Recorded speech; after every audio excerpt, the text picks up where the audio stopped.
Hi, ich bin Nico von Huki.co und in diesem Video zeige ich euch, wie man aus einer BMW R9T Scrambler eine Huki R9T mit Motokit Basic ausstattet.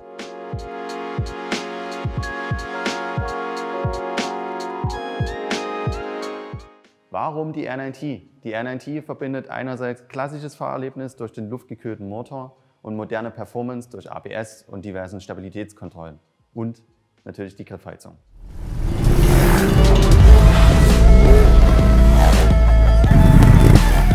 Unser Motokit bringt in deine R9T ein komplett neues Design. Sie erhöht die Performance, sie senkt das Gewicht und das Beste ist, du kannst deine R9T in Sekundenschnelle verändern. Unser Motokit Basic für die R9T beinhaltet den komplett neuen Aluminiumtank mit 12 Litern Volumen. Der Tank wird oben und unten auf Vibrationsdämpfer im Fahrzeug montiert, arbeitet mit der originalen Entlüftung und auch mit der originalen Benzinpumpe der R9T. Zum Motokit Basic gehört auch die neue Sitzbank, aufgebaut auf einer Carbon-Grundplatte, bezogen mit einem Mikrofaser Alcantara in schwarz-matt.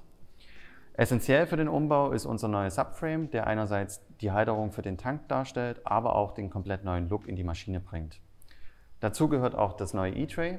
Das E-Tray hat zwei Funktionen. Es ist der neue Batteriehalter für unsere Lithium-Batterie, aber auch ein Gepäckträger, der die Möglichkeit bietet, ein kleines Gepäckstück hinten zu verzurren. Zum Motokit Basic gehören auch Kleinteile wie das Snake Cargo Strap für den Gepäckträger, die Entlüftungsschläuche für den Tank, das Klettband für die Batteriehalterung und den Schnellverschluss für das Carbon Cover.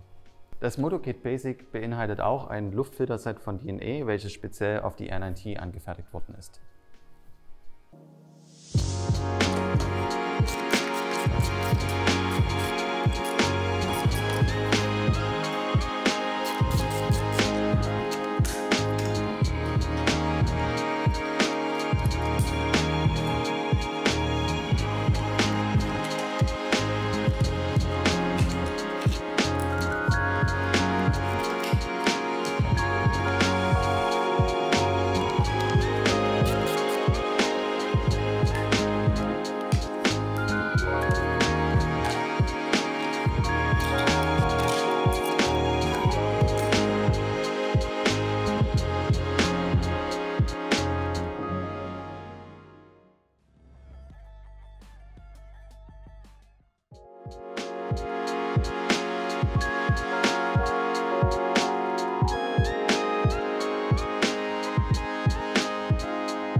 dies war unser Tutorial zur Montage unseres BMW R9T Motorkits. Ich denke, es hat sehr gut gezeigt, wie leicht die Montage ist. Und wenn ihr jetzt Fragen zum Produkt oder zur Montage habt, dann könnt ihr uns gerne kontaktieren über unsere Website, über Instagram, Facebook, Telefon, wie auch immer. Wir sind erreichbar. Und ansonsten wünsche ich euch jetzt noch viel Spaß im nächsten Video, denn da zeigen wir die Vervollständigung und Veredelung mit Blinkern und Kleinteilen.